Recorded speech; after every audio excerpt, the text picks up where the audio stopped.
Cendrillon, la méchante fée. Il était une fois, dans un pays lointain, une belle princesse qui s'appelait Cendrillon. Cendrillon s'était mariée depuis peu à son beau prince charmant. Ils vivaient ensemble dans leur grand château, où ils coulaient des jours heureux. Mais dans l'ancienne demeure de Cendrillon, sa belle-mère et les 2 filles de la méchante femme étaient folles de jalousie. Moi, si je vivais dans un château, j'irais danser tous les soirs dans les plus grands bals. Moi, je mangerais les plats les plus délicieux chaque soir pour mon dîner. Même le chat de la maison rêvait de mener la vie de château. La marâtre de Cendrillon était tellement en colère qu'elle jeta toutes ses affaires par la fenêtre du grenier.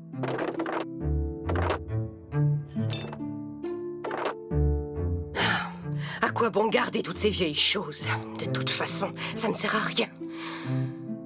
Soudain, la belle-mère remarqua une boîte qui traînait dans un coin.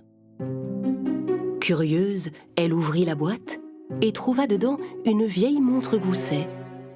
Elle prit la montre et redescendit dans le salon. Les 2 sœurs étaient aussi très intriguées en découvrant cette vieille montre. Elles appuyèrent sur le petit bouton qui se trouvait sur le côté pour voir l'intérieur de la montre. La montre ressemblait à toutes les montres gousset avec un petit miroir dans le couvercle, à ceci près que les aiguilles se mirent tout à coup à tourner à l'envers. Et soudain, une intense lumière s'échappa de la montre, illuminant toute la pièce. La mère et ses filles n'en croyaient pas leurs yeux, quand brusquement, une méchante fée apparut devant elles. Enfin délivrée! Me voilà de retour dans le monde réel. Vous... Quoi? Qui êtes-vous? Je suis une fée, vous voyez bien. Je suis la fée du passé. La fée du passé avait été chassée du monde des fées parce qu'elle avait le cœur mauvais. C'était une méchante fée. Elle dit à la marâtre et à ses filles: « Maintenant, celle d'entre vous qui m'a délivrée a droit à un vœu. Ce que vous voulez, je l'exaucerai. » Moi? Non, moi, je vous assure. C'est moi qui ai appuyé sur le bouton. La méchante fée choisit d'exaucer le vœu de la belle-mère. Et sans hésitation, la méchante femme demanda: « Je veux que vous remontiez dans le temps jusqu'au soir du bal. Et au lieu de tomber amoureux de Cendrillon, le prince devra épouser une de mes merveilleuses filles. » La méchante fée agita sa baguette magique devant la montre gousset, et toutes les horloges du pays se mirent à tourner à l'envers et à remonter dans le temps.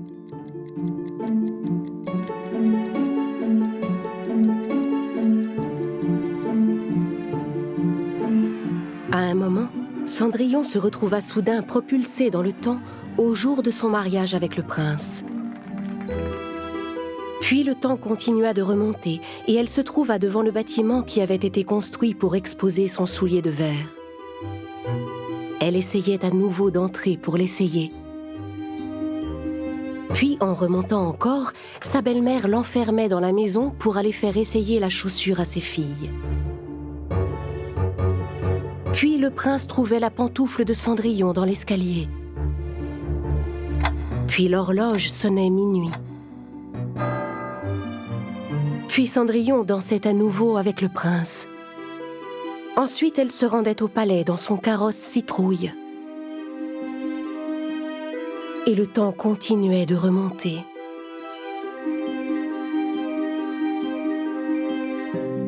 Jusqu'à ce que Cendrillon se retrouve assise sous le noisetier de sa mère, avec ses amis Cheddar et Mozzarella. Et que la gentille fée apparaisse. « Ma belle Cendrillon, je suis venue pour t'aider. »« Bonne fée, mais qu'est-ce qui se passe tout à coup? Le prince ne sait même plus qui je suis. C'est sûrement encore un sale tour de ma sœur. C'est une très méchante fée. La bonne fée raconta qu'il existait une mystérieuse boîte dans le monde des fées. Il était strictement interdit d'ouvrir cette boîte, mais sa sœur l'avait ouverte quand même.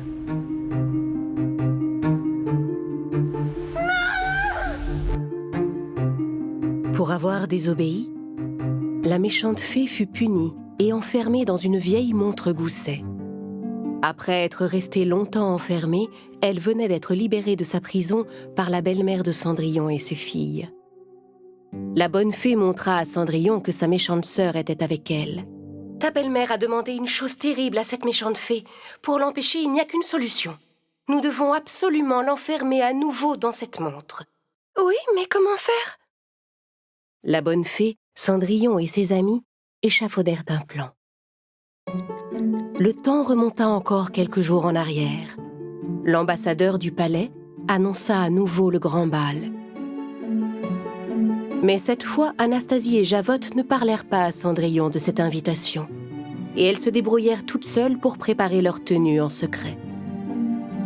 Le lendemain, pour empêcher Cendrillon d'aller au bal, la belle-mère l'enferma dans le grenier et s'en alla avec ses filles sans rien dire. Quand les 3 vilaines femmes arrivèrent au pied des marches du palais, la méchante fée apparut devant elles. Elle agita sa baguette magique et jeta un sort d'amour sur Anastasie. Sous l'effet de ce sort, dès que le prince vit Anastasie pénétrer dans la salle de bal, il fut subjugué. Il s'avança vers elle et l'invita à danser.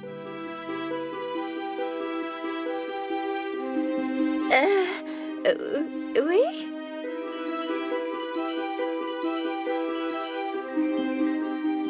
Pendant ce temps, Cendrillon et ses amis les souris, toujours enfermés dans le grenier, attendaient la bonne fée.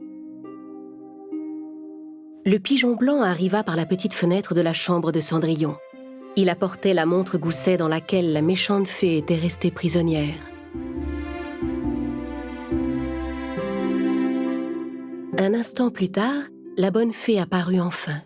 « Nous devons tout de suite retourner au noisetier. » La bonne fée agita à nouveau sa baguette et tout à coup, Cendrillon et ses amis se retrouvèrent devant le grand noisetier du jardin.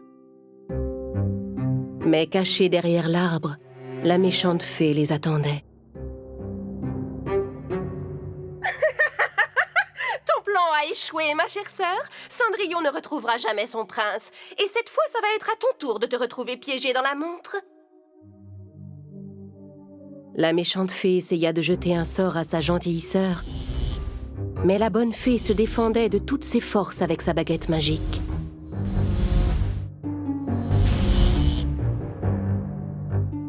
Effrayés par ce terrible combat, le pigeon blanc et les petites souris vinrent se réfugier derrière Cendrillon. La bonne fée se défendait avec tant de force et de courage qu'elle finit par vaincre la méchante fée qui s'écroula sur le sol. « Cendrillon, la montre! Ouvre la montre magique, dépêche-toi !»« Non! Arrêtez! Je ne veux pas retourner dans cette montre !» Cendrillon se dépêcha d'ouvrir la montre gousset. La méchante fée fut peu à peu aspirée dans la montre et finit par disparaître complètement. Toutes les horloges du pays se remirent alors à tourner dans le bon sens. Mais les choses n'étaient pas encore arrangées. Le bal? Je vais arriver trop tard au palais. La bonne fée, d'un coup de baguette, revêtit Cendrillon de sa belle robe et des fameux souliers de verre. Puis, avec un nouveau sort, elle changea le pigeon en oiseau géant. Cendrillon grimpa sur le dos du pigeon et, sans perdre un instant, ils s'envolèrent vers le château.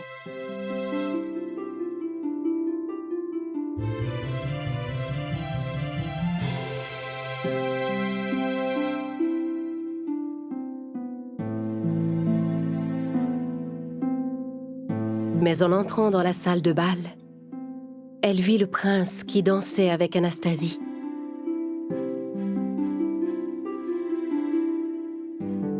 Cheddar et Mozzarella se précipitèrent vers le prince pour tenter de le réveiller de son sort. La plus belle jeune fille de la soirée est juste là. La plus belle jeune fille? Peu importe, continuons à danser. Hé, regardez! Elle vous attend, allez-y!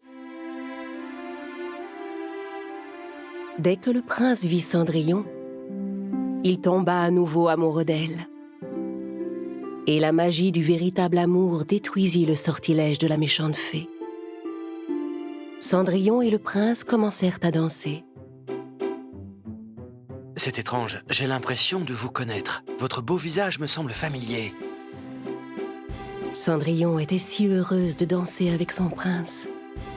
Même Cheddar et Mozzarella dansèrent toute la soirée. Finalement, tout rentra dans l'ordre. Cendrillon et le prince se marièrent à nouveau dans les jours qui suivirent.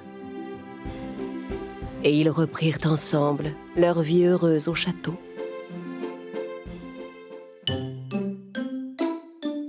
Quant à la méchante marâtre et à ses vilaines filles, elles enrageaient de jalousie. Elle a encore réussi, mais je n'ai pas dit mon dernier mot. Cendrillon, je la déteste.